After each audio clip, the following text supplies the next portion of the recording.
하루의 끝자락에서 만나는 아로TV.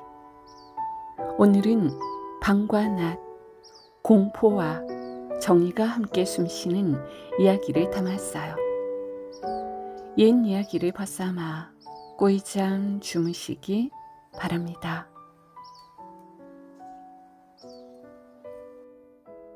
왕은 미복을 입고 산길을 내려가다 문득 걸음을 멈추었다. 회색빛 구름이 낮게 깔려있고 산등성이 아래로 바람이 휘돌며 서늘한 기운을 몰고 왔다. 그 바람이 스친 자리에서 왕은 둥글게 들어앉은 검푸른 땅을 보았다. 축축한 흙냄새가 비릿하게 코끝을 찌르고 그 중심에 놓인 새 묘 하나가 마치 거대한 두꺼비가 몸을 웅크린 듯 불길한 형상을 하고 있었다. 오공하강, 흉지 중에서도 흉지에. 왕은 숨을 반쯤 들이마신 상태로 굳어버렸다. 허허, 저기다가 묘를 썼다고. 사무날 아침이면 삼형제가 비를 보겠구나. 그는 낮은 목소리로 중얼거렸지만 그 말은 산의 기운 속으로 그대로 삼켜졌다. 이윽고 왕의 얼굴에 짙은 그림자가 드리워졌다. 자신이 세상을 다스린다 해도 백성의 집안 하나하나에 들여온 재앙을 직접 걷어낼 수는 없다는 현실이 그의 가슴을 무겁게 짓눌렀다. 나는 왜 이 일을 막을 수 없는가? 그는 주먹을 움켜 쥐었지만 끝내 펴지지 않았다. 민정을 살핀다는 이유로 신분을 숨긴 채 내려온 왕은 왕의 힘을 쓰지도 못하고 눈앞의 비극을 바라만 볼 수밖에 없었다. 그 순간 그의 눈가에서 뜨거운 것이 한 방울 떨어졌다. 흙 위에 닿은 눈물은 금세 사라져 버렸지만 그 울림은 쉽게 사라지지 않았다. 바로 그때 하늘이 더 어두워졌고 묘지 주변의 바람이 갑자기 적막해졌다. 풍수적 기운이 아닌 무엇인가 살아있는 것 같은 느낌이었다. 왕은 등에 서늘한 한기가 오르는 것을 느끼며 속으로 말했다. 이 흉한 자리. 누가 이런 곳에 묘를 쓰라 했단 말인가? 그리고 바로 그 질문이 왕의 마음속 갈등을 더욱 날카롭게 후벼 팠다.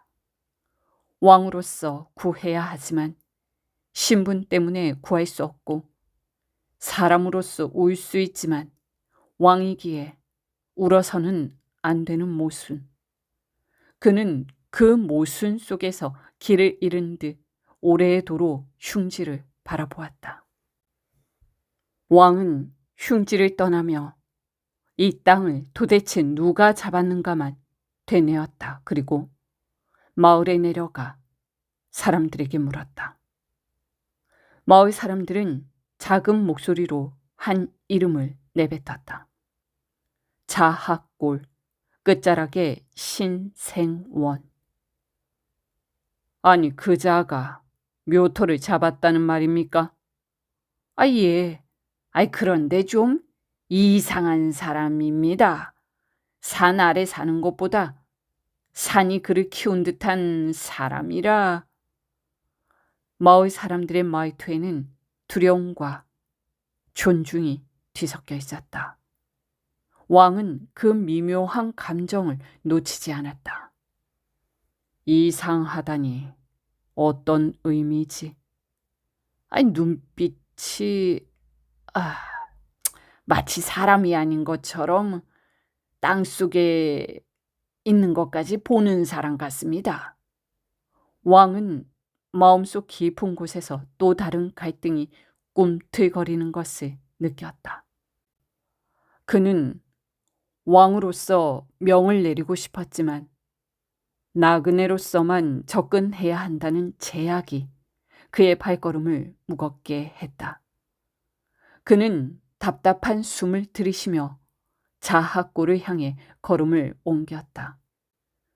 산길은 점점 어둡고 조용해졌다. 그리고 나무들은 마치 길을 막으려는 듯 서로의 그림자를 길게 느렸다. 왕은 이곳이 사람의 영역이 아니라 무언가 다른 존재가 살아 숨쉬는 경계라는 느낌을 받았다. 산의 깊은 곳에서 미세한 속삭임이 바람을 스쳤다. 왕이여, 왜 오시는가? 물론 실제 목소리는 아니었지만 그 울림은 분명 그의 신경을 건드렸다. 마침내 초라한 삼간 초옥이 시야에 들어왔다. 지붕은 비에 젖어 축 늘어져 있었고 굴뚝은 연기 하나 내뿜지 않았다. 그러나 집 주변의 공기는 도리어 생생하게 살아 있었다. 마치 보이지 않는 눈이 그를 길게 내려다보는 듯 하였다. 왕이 문 앞에 도착해 손을 대는 순간 내부가 갑자기 요란하게 움직였다. 바스락, 쿵! 마치 누군가 방 전체를 한 번에 쓸어내리고 정리를 하는 듯한 소리였다. 잠시 후 아주 나았고 조용한 목소리가 문 너머에서 들려왔다. 낯선 걸음 하셨군요. 들어오십시오. 그러나 그 말보다 더 강렬했던 건 목소리에 담긴 확신과 예측이었다. 마치 왕이 올 것을 미리 알고 있었다는 듯한. 왕은 문을 밀었다. 그 순간 자신이 예상했던 풍수쟁이가 아니라 산의 심장과 맞닿은 자, 명지관이 그곳에 있었다. 왕은 본능적으로 느꼈다. 이 사람은 나의 신분뿐 아니라 내가 숨긴 고민까지도 꿰뚫고 있을 것이다. 그리고 바로 그 순간 왕과 직관 사이에 보이지 않는 긴장과 갈등의 장막이 스며시 펼쳐지기 시작했다.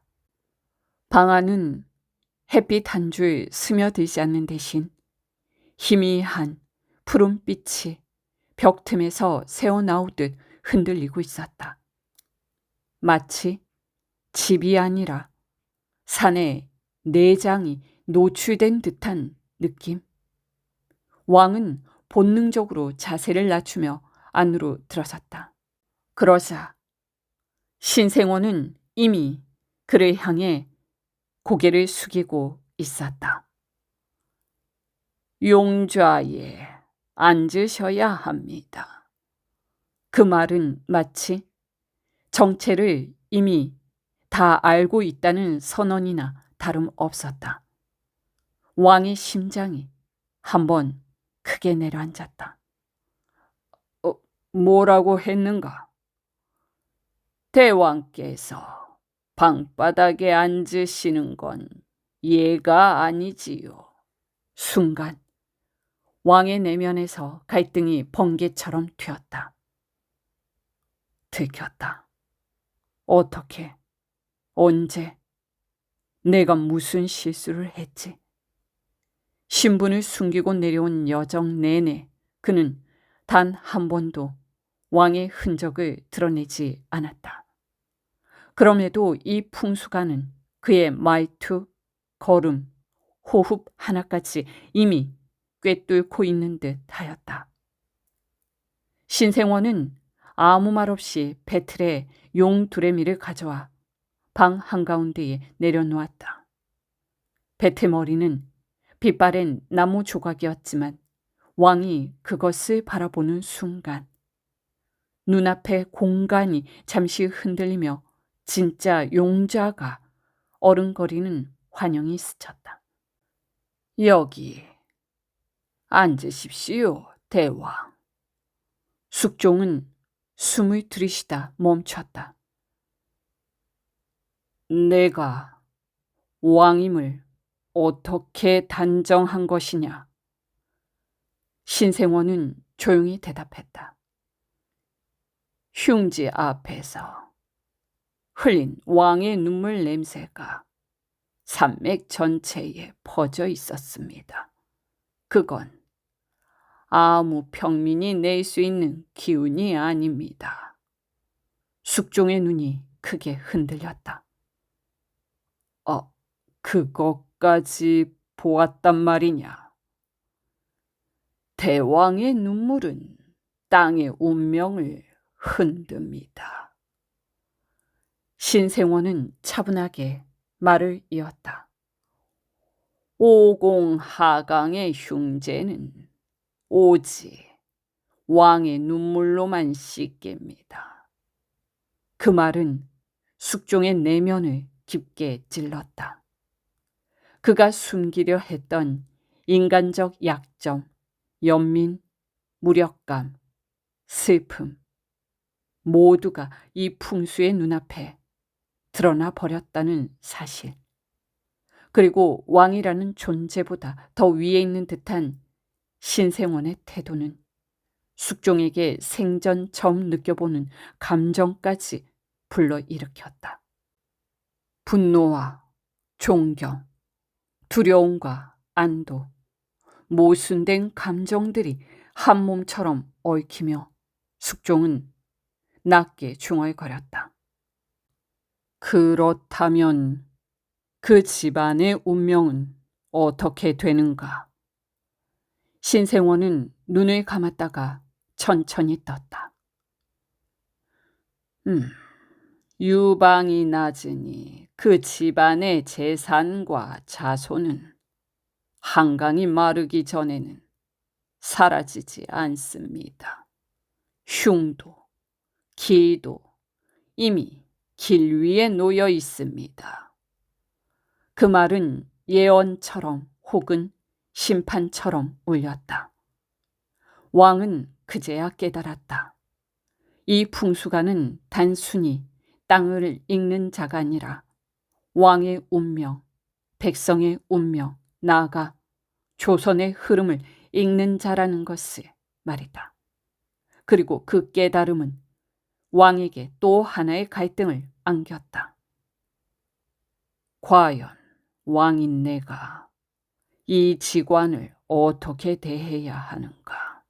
존중할 것인가? 경계할 것인가? 그 답을 찾지 못한 채 그는 잠시 눈을 감았다. 왕은 한동안 아무 말도 하지 못했다.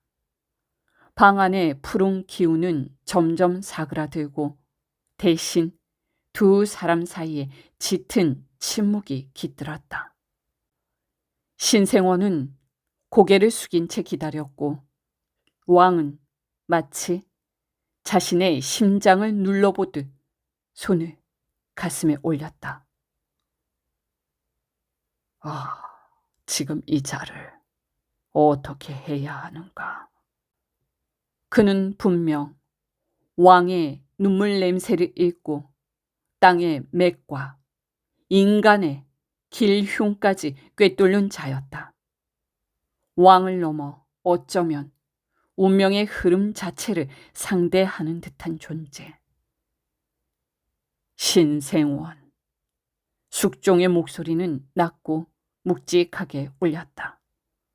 그대 같은 사람은 세상을 밝힐 수도 있고 어둡게 만들 수도 있다. 말이 끝나자 공기에서 작은 떨림이 감돌았다. 자신도 알고 있었다. 이것은 칭찬이 아니라 경계와 인정이 동시에 담긴 경고였다는 것을 말이다. 신생원은 고개를 계속 숙인 채 조용히 답했다. 대왕께서 밝게 이끄시면 저는 그 길을 돕겠습니다. 그 답은 겸손했으나 오히려 숙종의 마음을 살짝 저미는 힘이 있었다. 왕이 방향을 잘못 잡으면 이자도 조선을 어둡게 할 수 있다는 뜻. 그 말이 암시하는 양면성에 왕의 손끝이 미세하게 떨렸다. 왕은 잠시 더 그를 바라보다가 결단을 내렸다. 그대에게 능참봉을 제소한다. 왕릉을 맡는 자리다. 땅의 숨을 읽는 자가 맡기에는 가장 적절한 자리일 것이다. 그 말에는 정치적 계산, 왕의 위엄, 그리고 진심 어린 감사가 함께 담겨 있었다. 신생원은 자리에서 엎드려 깊게 절했다. 촉을 나서는 순간 산의 공기가 달라져 있었다. 어둡고 눅직하던 기운이 거치고 바람이 왕의 골룡포 안쪽까지 스며들듯 가벼워졌다. 그러나 숙종의 마음은 가벼워지지 않았다. 이 자를 내가 품은 것이 옳은 선택일까? 혹은 조선의 운명을 한 사람의 눈에 맡긴 것일까? 산 아래로 내려가는 숙종의 발걸음 사이로 어딘가에서 신생원의 목소리가 낮게 울리는 듯 하였다. 땅은 움직이지 않으나 그 위를 걷는 사람은 길을 바꿉니다. 대왕. 숙종은 발을 멈추고 뒤돌아보았지만 촉은 이미 안개와 빛 속으로 사라져 있었다. 그는 깊은 숨을 쉬었다. 왕과 직관, 하늘의 명과 땅의 숨, 그리고 그 사이에서 흔들리는 한 인간의 갈등. 왕은 결국 속으로 중얼거렸다. 오늘 이후 조선의 운명은 더 이상 나만의 것이 아니다. 이 이야기는 왕이지만 한 사람으로서의 무력감에 흔들리고 모든 것을 꿰뚫어 보는 직관을 만나면서 두려움, 경외, 갈등이 뒤섞이는 순간들을 담은 이야기인 것 같습니다. 왕은 흉한 묘와 그 집안의 운명을 보고도 도와줄 수 없는 자신을 자책하고 신생원을 만난 뒤에는 조선의 운명이 더 이상 자신 혼자만의 힘으로 움직이지 않는다는 것을 깨닫게 되었습니다. 결국 이 이야기는 권력과 운명 앞에서 흔들리는 인간 숙종의 감정과 갈등을 담은 차분하면서도 여운이 남는 느낌의 서사라고 할 수 있겠습니다.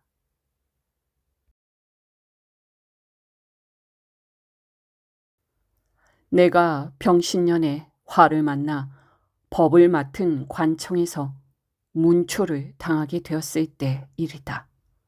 그 무렵 무인 최원서가 소강첨사로 있으면서 나와 같은 일에 연루되어 함께 신문을 받게 되었다. 옥중에 갇힌 몸이었으나 둘 다 성미가 맞는 터라 자주 이야기를 나누며 시름을 달래었다. 하루는 말이 귀신 이야기로 흘러가자 최가 문득 웃으며 말했다. 내가 어릴 적에 귀신을 만나 거의 죽을 뻔한 적이 있었소. 그때의 일을 생각하면 지금도 등골이 써늘하오. 내가 흥미가 동하여 아니 그게 무슨 말이오? 자세히 좀 이야기해 보시오. 하니 최가 이윽고 입을 열었다. 내가 본래 서울에는 집이 없었소. 그런데 마침 부동에 빈집 하나가 있다는 말을 듣고 임시로 그곳에 들어가 살게 되었지요. 아버지는 가족들을 데리고 안채에 들고 나는 홀로 사랑채에서 지냈소. 하루는 밤이 깊어 잠자리에 들려던 참이었는데 채 잠이 들기도 전에 문득 쌉장문이 덜컥 열리더니 한 여인이 안으로 들어오는 게 아니겠소? 등잔불 아래 그 얼굴을 보니 글쎄, 내가 평소 눈여겨보던 어느 양반댁의 여종이었소. 그는 낮게 웃었다. 그 여인을 몇 번 본 적이 있었는데 그 고운 얼굴이 자꾸 마음에 밟혀 한번 정을 나누고 싶다는 생각을 품고 있었어. 그런데 그날 밤 그 여인이 제 발로 찾아온 게 아니겠소? 어찌나 기쁘던지 얼른 손짓하며 어서 오시오 하고 불렀소. 그런데 이상하게도 여인은 아무 말도 없이 고개만 숙이고 서 있더이다. 내가 일어나 다가가 손을 내미자 그녀는 순식간에 몸을 피하며 몇 걸음 뒤로 물러섰소. 이상하다고 생각했지만 이미 마음은 달아올라 있었지요. 그녀가 물러서면 나는 따라가고 그녀가 피하면 또 손을 뻗었지만 기이하게도 아무리 빨리 다가가도 닿지를 않는 것이었소. 마치 바람을 잡으려는 듯 손끝은 허공만 맴돌았지요. 그는 잠시 말을 멈추고 낮게 숨을 내쉬었다. 결국 그 여인은 달빛 사이로 쏜살같이 나가버렸소. 놀라서 곧장 뒤를 쫓아가긴 했지만 밖에는 이미 아무것도 없었소. 나는 그때까지만 해도 단지 숨어있는 줄로만 알았지요. 조금도 의심하지 않았습니다. 이튿날 밤이었소. 그 여인이 또 다시 나타난 것이었소. 등잔불 앞에 서 있는 모습이 어젯밤과 똑같았죠. 그 고요한 방 안에서 그 여인은 여전히 아무 말도 없이 나를 바라보다가 내가 자리에서 일어나 손을 내미자 이번에도 마치 바람처럼 물러서는 것이 아니겠소. 나는 또 숨이 차도록 뒤쫓았지만 여인은 삽장문 밖으로 나가더니 그림자조차 남기지 않고 사라져버렸어. 그제야 숨을 몰아쉬며 방으로 돌아와 앉았는데 이상하게도 두려움보다 허망함이 앞섰죠. 어찌된 일인가. 살아있는 사람의 발걸음이라면 저리 가벼울 수가 있나 하고 말이요. 탄식은 했지만 그래도 그때까지는 귀신이라고는 꿈에도 생각지 못했소. 그래, 며칠이 지난 뒤였소. 그날 밤 방 안은 유난히 고요했죠. 나는 누워서 잠을 청하려는데 천정 위에서 무언가를 툭툭 터는 듯한 소리가 들려왔어. 마치 멍석을 털거나 종이장을 훑는 듯 벌떡벌떡 이상한 소리가 점점 요란해졌지요. 잠시 후 천만 위에서 푸른빛 모전 한 장이 미끄러지듯 떨어져 방 한가운데를 가로질러 펼쳐졌소. 그리고는 믿을 수 없는 일이 벌어졌죠. 그 모전 위에서 순식간에 숯불이 피어나더니 순식간에 불길이 방 안에 뒤덮어버렸소. 열기가 확확 끼치고 숨이 막혀 견딜 수가 없더이다. 바닥이며 벽이며 온통 불타오르는데 도망칠 틈조차 없어 그저 몸을 웅크리고 이제 끝이로구나. 이대로 타 죽겠구나 하는 생각뿐이었어. 몸은 덜덜 떨리고 정신은 까마득했죠.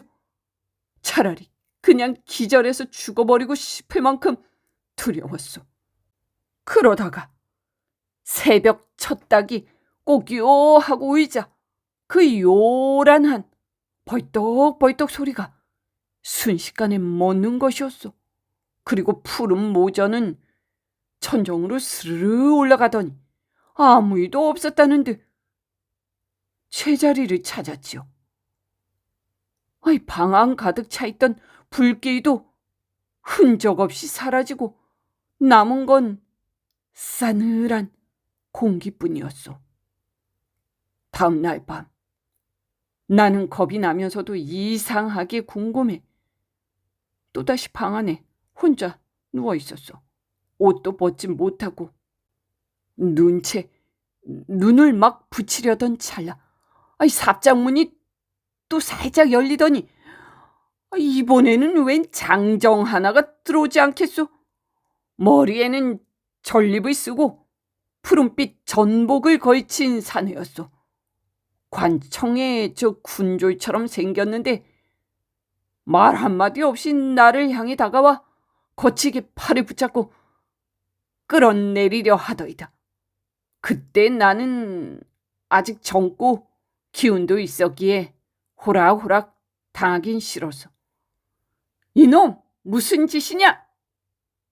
외치며 그자의 발을 붙잡고 드자비를 버렸죠.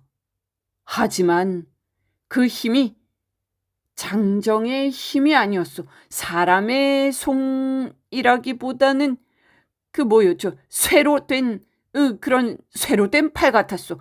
아무리 버텨도 당해낼 수가 없더이다. 그자는 나를 마당 한가운데로 거치게 끌고 나왔소. 숨이 막히고 팔다리가 저려왔지만 그자의 소나귀는 쇠집게처럼 매서 빠져나올 틈이 없었지요. 그는 나를 번쩍 들어올리더니 마치 헝겊인형이라도 다루듯 공중에서 몇 바퀴를 빙빙 돌리다가 마당가 섬돌 위로 냈다 내동댕이 쳤어. 눈앞이 번쩍하고 곧 정신이 아득해졌지요. 땅바닥에 쓰러진 채 몸을 일으킬 수도 없었어. 그자는 내 앞에 서서 꼼짝도 하지 않고 나를 내려다보며 마치 심판이라도 기다리는 사람처럼 묵묵히 서 있었어. 그때 나는 눈을 희미하게 뜨고 주위를 살폈어. 집에는 그 집에는 후원이 있었는데 담으로 빙 둘러싸인 그곳에 장정 10대 명이 서 있는 게 보였어. 모두 머리에 전립을 쓰고 푸른빛 전복을 걸쳤으며 차림새가 관청의 군졸들과 똑같았지요.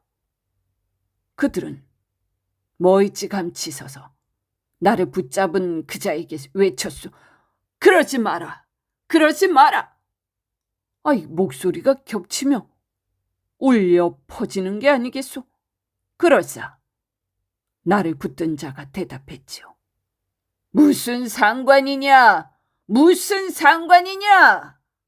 그들의 주고받는 소리는 끊이지 않았소. 멀리서 여러 사람이 한 목소리로 말렸지요. 그 사람은 장차 무관으로 높은 벼슬에 오를 자다. 그를 해치지 말아라. 그러지 말아라. 그러자 그자는 오히려 비웃듯 외쳤소. 아무리 그런데 무슨 상관이냐? 무슨 상관이냐? 그 말이 끝나기가 무섭게 그는 두 손으로 나를 번쩍 들어 하늘 높이 던져버렸어. 몸이 솟구쳐 오르며 세상이 뒤집히더이다. 차가운 바람이 귀를 때리고 발 아래로 산천이 굽이쳐 보였어. 눈앞에는 경기도와 호서의 들판이 이어지고 멀리 호남의 끝자락이 아득히 펼쳐졌지요. 나는 그곳 임시의 땅에 떨어졌소. 떨어질 때의 충격이 너무 커 숨이 막혔지만 이상하게도 죽지 않고 다시 몸이 붕 떠올라 이번에는 북쪽으로 실려 올라갔소. 얼마 후 정신이 번쩍 들며 다시 처음에 그 섬돌 위에 떨어졌죠. 그러자 또다시 후원에서 그 무리들이 외쳤습니다. 그러지 마라! 그러지 마라! 하지만 그 자는 아랑곳하지 않고 오히려 고개를 젖히며 소리치는 것이었어. 무슨 상관이야? 무슨 상관이야? 그리고는 아까처럼 나를 또다시 들어올려 공중으로 던졌어. 나는 또다시 하늘을 가르며 호남 땅으로 내던져졌다가 다시 거꾸로 솟구쳐 그 집 섬돌 위에 떨어졌어. 두 번째의 고통도 첫 번째와 꼭 같았어. 몸은 부서질 듯했고 세상은 돌고 돌았소. 그때까지도 나는 그것이 꿈인지 생시인지 알 수가 없었소.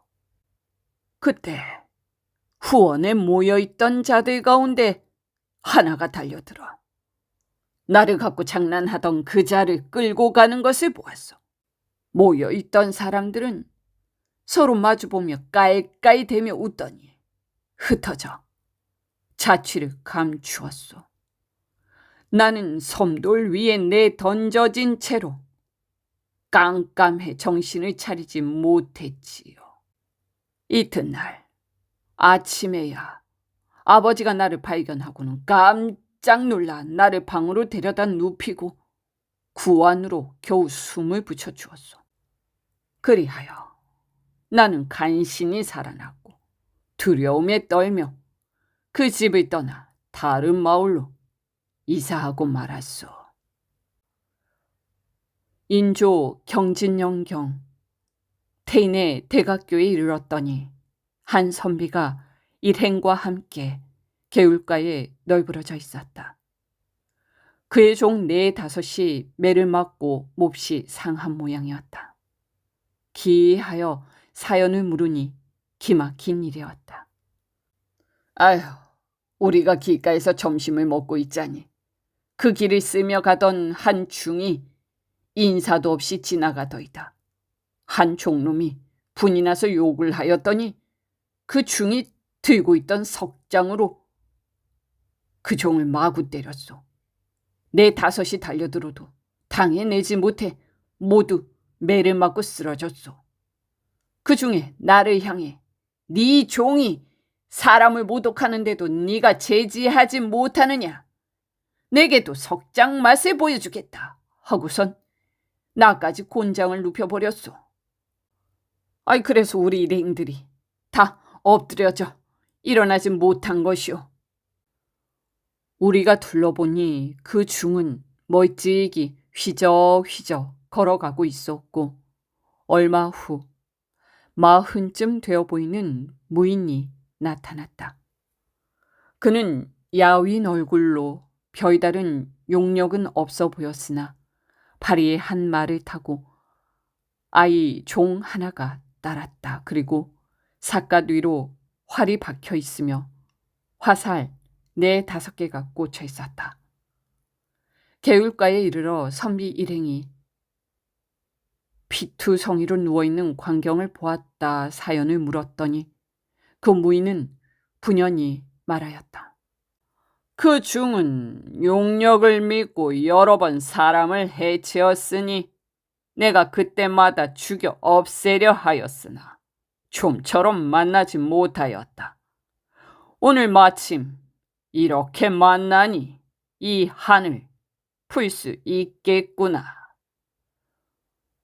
무인은 말에서 내리더니 말의 뱃대끈을 단단히 조여매고 활을 손에 쥐었다. 화살통에서 한 대를 꺼냈는데 화살촉이 나무로 되어 있으면서도 주먹만큼이나 컸다. 그는 곧 말에 올라타더니 질풍처럼 말을 몰아 중의 등 뒤로 달려갔다. 중이 고개를 돌려보는 찰나 탁! 활 시위가 울렸고 화살은 번개처럼 날아가 중의 가슴팍에 깊숙이 꽂혔다. 중은 그 자리에서 비틀거리며 쓰러졌다. 무인은 말에서 내리더니 칼을 뽑아 그 중의 손바닥을 꿰뚫었다. 그 구멍에 노끈을 꿰어 말의 꽁무니에 매달더니 피범벅이 된 채로 내가에 쓰러져 있던 선비 일행에게 끌고 와 넘겨주며 말했다. 이제 그대들이 분풀이를 하시오. 나는 내 할 일을 마쳤소. 그 말만 남기고 그는 말을 타고 유유히 자리를 떠났다. 선비는 몸을 일으켜 절하며 살해하고 그의 이름과 고향을 물었지만 무인은 그저 짧게 대답했다. 내 집은 고창이오. 그리고는 끝내 이름은 밝히지 않은 채 그 자리를 떠나버렸다. 화살은 중의 가슴을 꿰뚫고 손바닥은 관통된 채로 피를 뿜고 있었다. 숨은 붙어 있었으나 반쯤은 이미 죽은 몸이었다. 선비 일행은 서로 부축하며 일어나 그 중을 붙잡아 육장으로 만들어버렸다.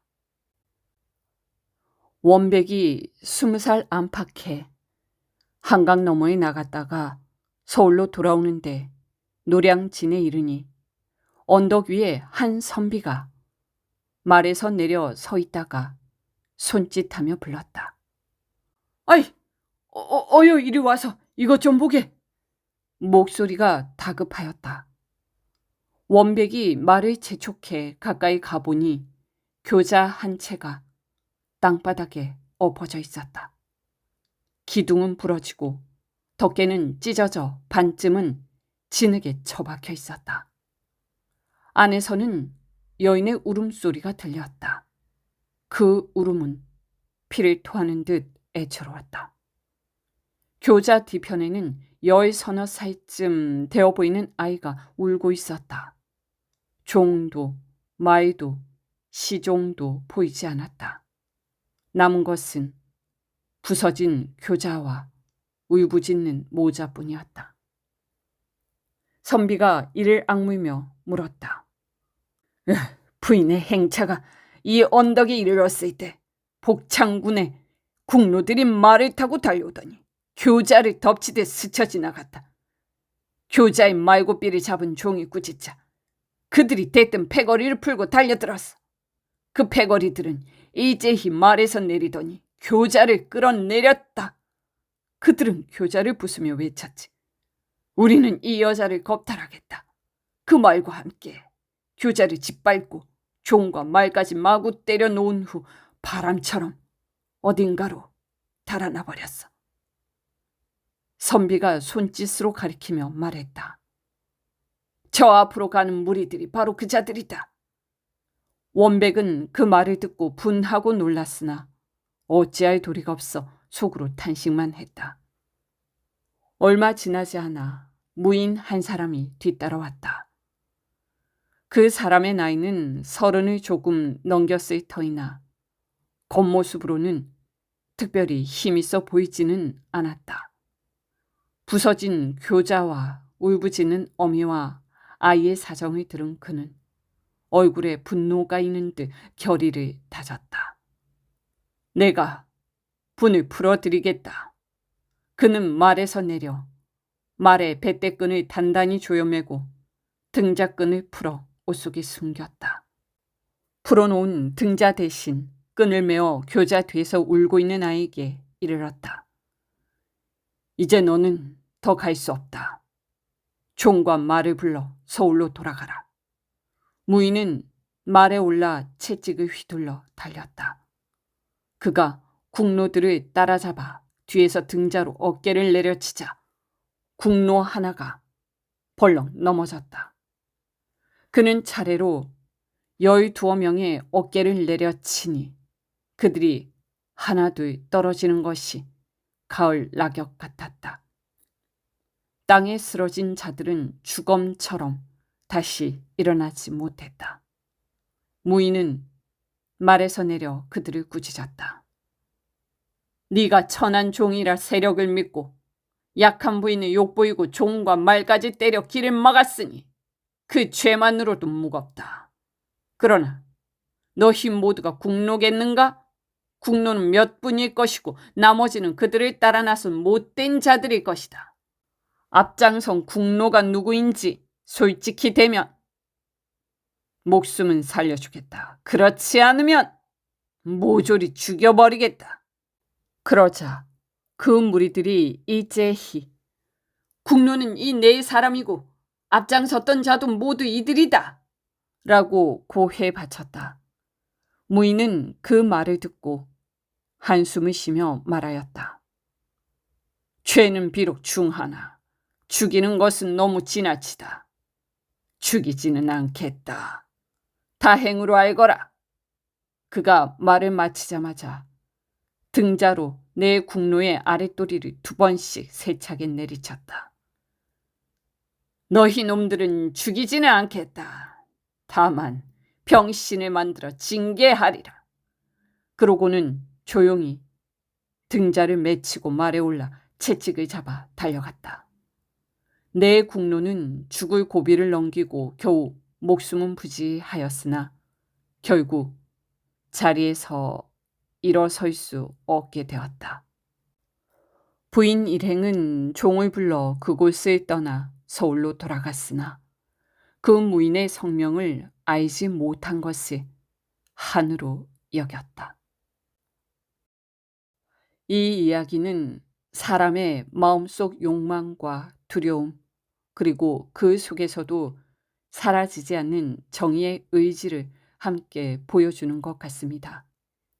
밤의 귀신과 낮의 무인이 번갈아 나타나 세상의 균형을 잡는 듯한 으스스하면서도 묘하게 장엄한 분위기가 담겨 있죠.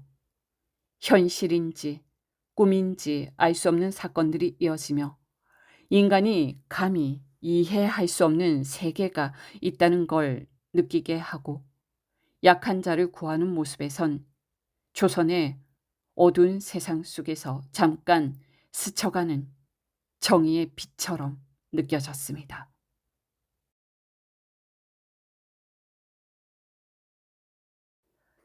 옛날, 아주 먼 옛날, 기축이라 이름난 사내가 있었으니 부모를 일찍 여의고 의지할 데 없어 이 집 저 집을 떠돌며 머슴살이를 하였다.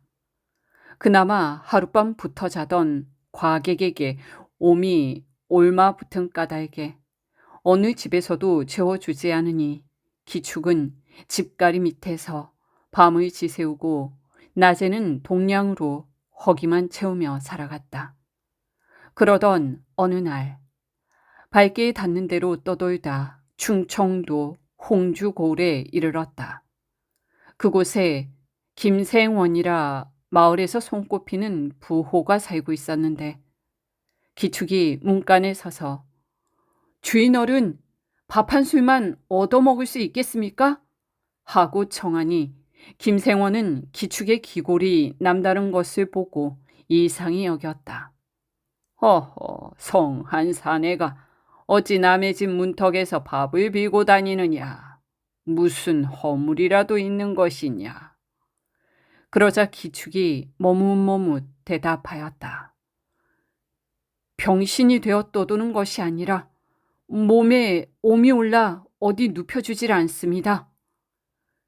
이에 김생원은 옴주미야, 내가 잘 떼는 법이 있다 하며 기축을 데려다가 약을 발라 낫게 해주고는 이제 네 몸도 성해졌으니 내 집에서 머슴살이를 하지 않겠느냐 하고 물었다. 그리하여 기축은 새 삶을 얻은 듯 김생원의 집에 머물게 되었고 일하는 솜씨와 성품이 부지런하여 모두의 눈에 들기 시작하였다. 세월이 조금 흐르자 기축은 일하는 솜씨가 남달라 김생원의 집안일을 도맡아 보는 도마름 자리에까지 올랐다.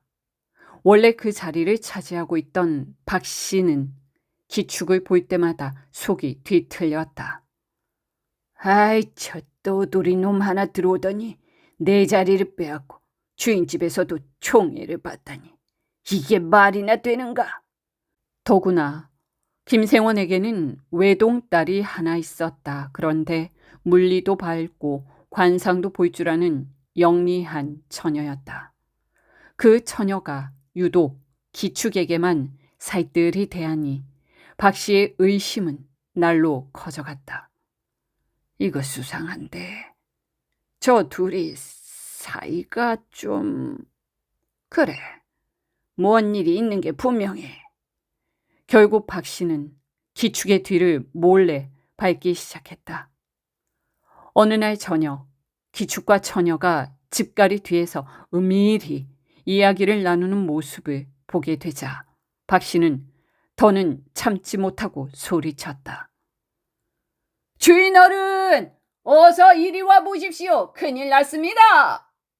김생원이 급히 달려와 보니 과연 딸과 머슴 기축이 한자리에 있는 것이 아닌가.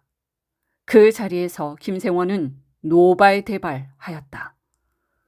네 이놈 기축, 내가 너를 믿고 집에 들였거늘 어찌 이렇게 집안을 욕보이는 것이냐.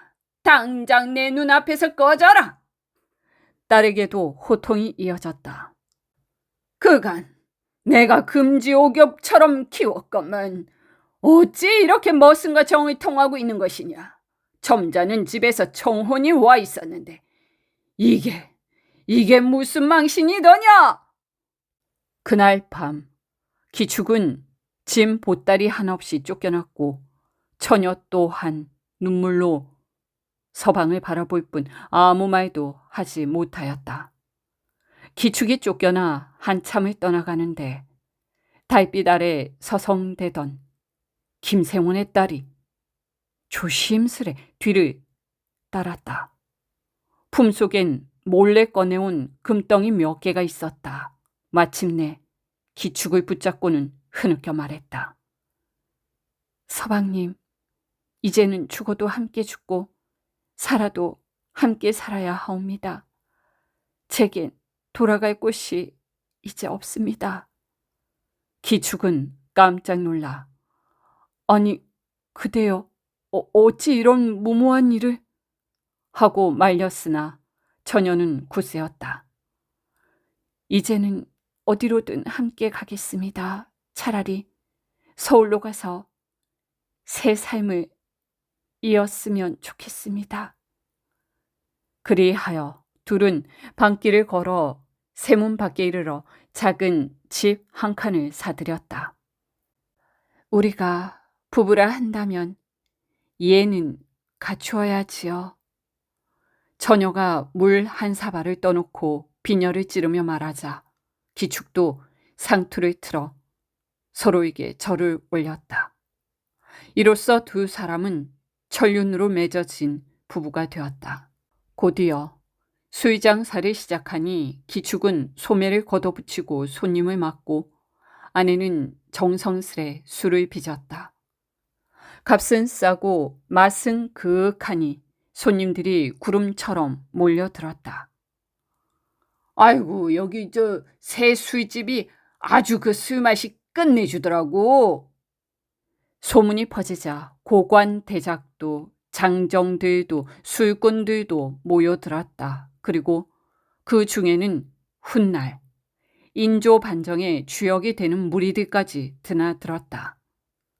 밤이 깊으면 아내는 등불 아래 기축에게 그를 가르쳤다. 세상 돌아가는 일을 알기 위해선 그를 반드시 알아야 합니다. 자, 오늘은 맹자 한 장을 읽어보십시오.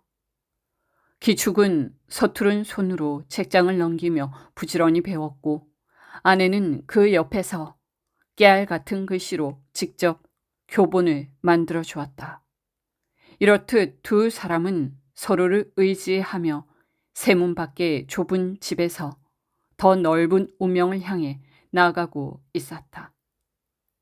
세월이 흐를수록 술집엔 묘하게도 반정을 도모하던 무리들이 자주 드나들었다. 그들은 기축의 눈빛이 예사롭지 않음을 보고 저 사내 평범한 머슴 출신이라 하기에는 기계가 남다르다 하며 은근히 주목하였다. 그러나 정작 기축을 더욱 대단하게 생각한 사람은 따로 있었으니 그는 바로 그의 아내였다. 당신의 관상은 큰 자리에 오를 상입니다. 때가 오면 움직여야 합니다.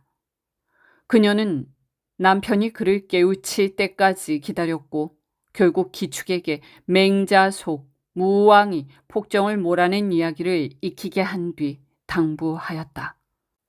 이 구절을 들고 능양군을 찾아가 물어보십시오. 그들의 뜻이 어디에 있는지 시험해 보는 것이지요. 기축이 능양군을 찾아가 그 대목을 묻자 능양군과 공신 후보들은 깜짝 놀랐다. 아니, 이 자가 어찌 우리의 일을 알아본단 말이냐? 일각에서는 혹시 밀고 하려는 자가 아니냐 하며 제거하자는 말까지 나왔다. 그러나 원두표가 나서서 말렸다. 그대들 성급히 구이지 말라. 내가 직접 확인해보마. 그리하여 그들은 다시 술집을 찾아와 술상을 받는데 아내는 여느 때처럼 능양군에게 먼저 술잔을 올렸다. 원두표가 이를 캐묻자 아내는 조용히 무릎을 꿇고 고했다. 저는 시골 홍주 김생원의 딸로 상서를 조금 배운 바 있습니다. 능양군의 관상이 왕궁의 운을 가진 듯하여 예를 다해 잔을 올렸을 뿐이옵니다. 이 말을 들은 공신들은 크게 감탄하였다. 이런 눈을 가진 여인은 흔치 않으니 그 남편 또한 범상치 않을 터. 반정에 이 사람을 참여시키는 것이 어떻겠소? 이렇게 하여 기축은 반정 세력에 합류하게 되고 광해군을 몰아내는 날에는 누구보다 앞장서서 공을 세웠다. 반정이 성공하고 인조가 즉위하자 기축은 아내의 조언대로 홍주 목사 자리를 청하였다. 그리하여 머슴 시절 쫓겨났던 홍주 땅을 당당한 수령으로 돌아가니 옛 김생원은 이를 보고 놀라 울상을 지었다고 한다. 아니, 기축인 놈 아닌가? 어찌 목사로 돌아온단 말인가? 기축은 그 뒤로도 학문을 갈고 닦아 마침내 판서의 자리에 올랐다. 세월이 지나 사람들은 이 이야기를 두고 이렇게 말하였다.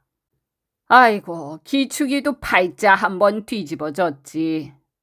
역시 말이야, 사람은 사람을 잘 만나야 한다고. 어? 그래, 기축이처럼 여자 잘 만나 판서된 거 아니야. 차, 하하하. 이리하여 기축과 그의 아내의 인연은 오래도록 고을 사람들 입에 오르내렸다고 한다. 이 이야기는 사람의 출신이나 처음 모습만 보고 함부로 판단하지 말라는, 그리고 진심으로 서로를 믿고 돕는 인연은 사람의 운명을 바꾸는 힘이 있다는 것을 보여주는 것 같습니다. 가난하고 또돌이였던 기축도 누군가의 믿음, 사랑, 가르침, 그리고 자신의 성실함이 합쳐지자 마침내 판서의 자리까지 오르게 되었다는 점에서 사람의 가치는 처음의 처지보다 어떻게 살아가는가에 달려있다는 메시지를 전해주고 있지요.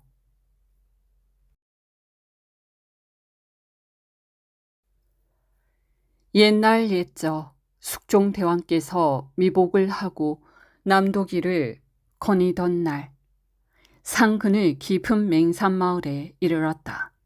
그곳에 한 총각이 있었는데 집안은 가난하고 손에는 늘 짚이 묻어 있었으니 하루하루 집신을 삼아 연명하는 순박한 사내였다.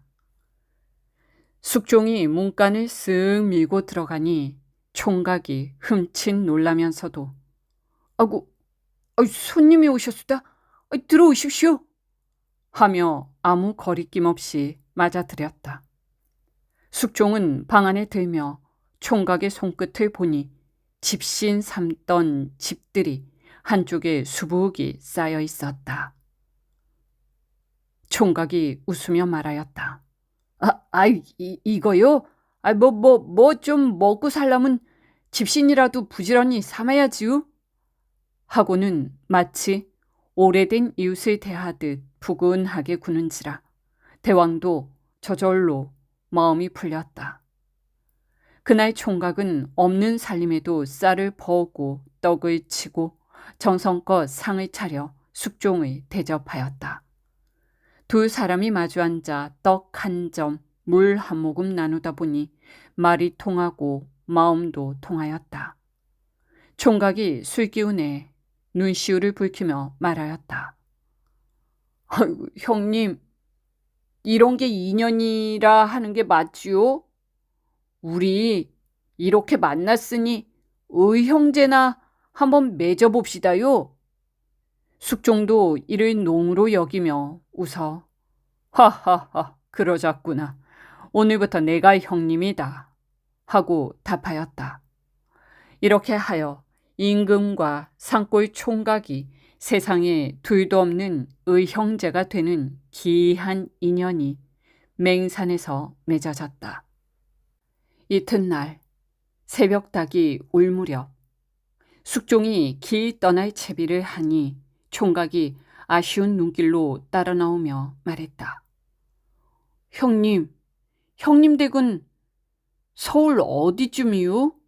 나중에 가서 절이라도 올리려면 알아둬야지요. 숙종은 잠시 머뭇하다가 장난스러운 마음이 일어 서울에서 큰 집이 하나 있지. 제일 큰 집만 찾으면 내 거기 있네. 하고 말하였다.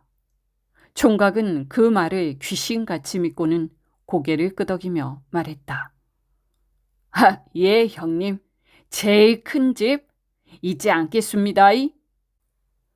왕이 떠난 뒤 총각은 며칠을 고민하더니 마침내 결심을 하고 쌀을 퍼 떡을 해 호이치기에 싸서 들쳐매고 먼 길을 떠났다.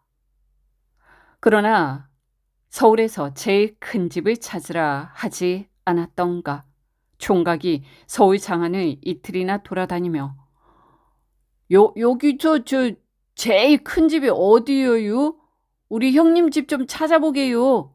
하고 묻자 도시 사람들은 그를 미친 사람 보듯 하다가 결국 누군가가 저기 저 큰 집 말하는 거 아니요? 대궐? 하고 장난처럼 가르쳐 주었다. 그리하여 총각은 정성껏 쌓은 떡을 들고 대궐 문 앞까지 당도하였다. 그런데 형님 계셔요? 형님 저 이리 왔어요? 하고 소리치며 들어가려 하니 국문을 지키던 옥졸들이 깜짝 놀라 그를 붙잡아 곧바로 하옥해버렸다. 총각은 영문도 모르고 형님 댁이 맞을 텐디?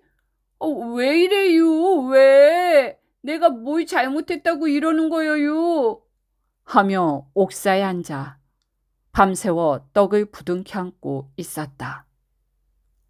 이튿날 조회 자리에서 한 신하가 앞으로 나와 아뢰었다. 전하, 오늘 새벽 국문에 귀한 사내 하나가 들이닥쳐 형님 집이라 하며 난동을 부렸사옵니다. 하는 수 없이 하옥해 두었사온데 차림새가 시커머니 집신 팔던 놈 같사옵니다. 숙종은 그 말을 듣는 순간 며칠 전 맹산에서 만났던 순박한 총각의 얼굴이 번개처럼 스쳤다. 옥사에서 그 사람을 불러들이라. 하시 신하들은 서로 얼굴을 마주보며 의아해하나 명을 걸을 수는 없어 사람을 보내었다. 잠시 후 총각이 홀치기 보퉁이를 들추고 옥졸들 틈에 끌려 들어오는데 숙종을 보자마자 얼굴이 환해져 큰절을 올리며 외쳤다. 아이고, 아이고 형님, 여기 계셨구먼요. 지가 형님 떡 가져왔수다. 대왕은 그 모습을 보고 참지 못하고 크게 웃으며 자리에서 몸을 일으켰다. 하하하, 그래. 먼 길 오느라 애썼구나. 떡은 이리 내게 주게. 하고 총각이 고생하며 매공 그 굳은 떡을 한 점 한 점 정성스럽게 먹었다. 그러자 주위 신하들의 입이 떡 벌어졌다. 신하들은 감히 말도 못하고 서로 눈짓만 하고 있는데 숙종이 엄하게 말했다. 이 사람은 과인이 밖에서 맺은 의형제다. 궁중에 들고 나무로 간섭하지 말라. 신하들은 그제야 납득한 듯 고개를 끄덕이며 속으로는 아이고 우리가 잘못 잡았구나 하고 냉기가 흘렀다. 그러나 총각은 아랑곳하지 않고 아이고 형님 집이 엄청 큽니다요. 형수님께 인사드리러 가도 되겠죠? 하며 궁궐을 제 집 드나들듯 오갔다.